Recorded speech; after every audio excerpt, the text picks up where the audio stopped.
태국 정부가 외국인들에게도 대리모 출산을 허용하는 방안을 추진하고 있습니다. 이 방콕 정윤섭 특파원 연결해서 자세한 소식 들어보겠습니다. 정 특파원, 이 외국인들의 대리모 출산을 허용하겠다. 구체적으로 어떤 내용입니까? 네, 태국은 지금도 난임 부부의 출산을 돕기 위해서 현행법으로 대리모 출산을 허용하고 있습니다. 단 결혼한 지 3년이 지난 법적 부부, 그리고 부부 중 최소한 한 명이 태국 국적을 갖고 있어야 합니다.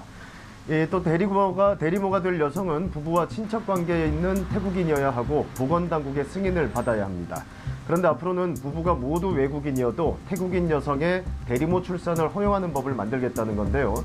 그 목적 중에 하나가 의료관광 활성화라고 하니까 상업적 대리모 출산, 즉 대리모에게 돈을 주고 아이를 출산할 수 있도록 하겠다는 겁니다.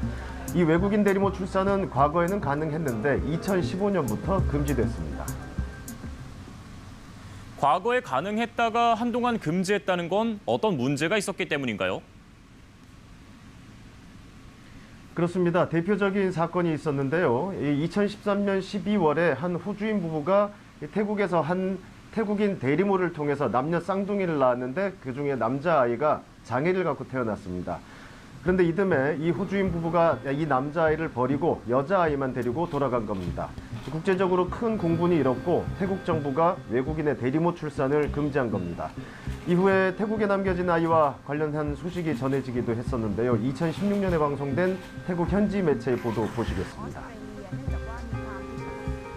ล่าสุดขณะนี้เด็กชายแกรมมี่มีอายุ2 ขวบ 4 เดือนนิสัยร่าเริงเข้ากับคนง่ายชอบดูการ์ตูนแล้วก็ชอบเต้นตามจังหวะเพลงที่ได้ยิน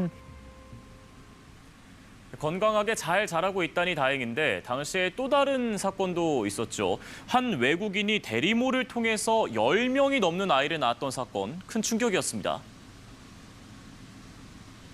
그렇습니다. 호주 부부 사건을 조사하던 과정에 알려진 건데요. 1,000억 원이 넘는 재산을 갖고 있었다는 20대 일본인 남성이 이 대리모를 통해서 최소 15명의 아이를 낳은 겁니다.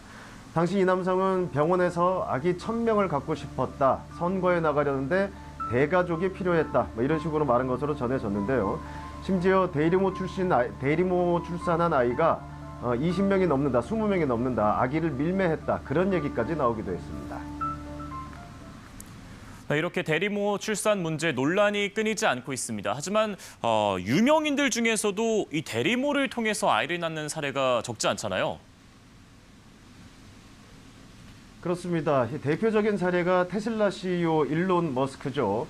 한때 연인이었던 캐나다 출신의 가수 그라임스와 대리모를 통해서 둘째 딸을 출산했고요. 그 힐튼 호텔 상속자로 영화에도 출연했었던 페리스 힐튼도 대리모를 통해서 아들을 낳기도 했습니다.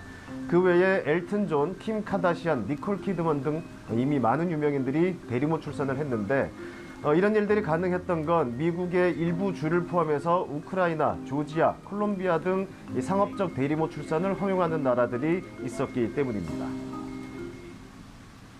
외국인 대리모의 다시 출산을 허용하는 방침, 태국 현지의 반응은 어떻습니까?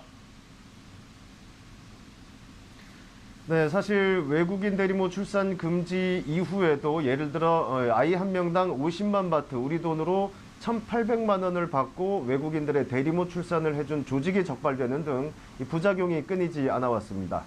의료관광 활성화 취지는 이해하지만 그래서 엄격한 기준을 마련해야 한다는 목소리도 적지 않습니다. 태국이 상업적 외국인 대리모 출산 허용을 법조화하게 되면 이게 가능한 7번째 나라가 되는데 실제 법이 만들어지는 과정에 어떤 식으로 논의가 이어질지는 더 지켜봐야 할 것 같습니다. 지금까지 방콕에서 전해드렸습니다.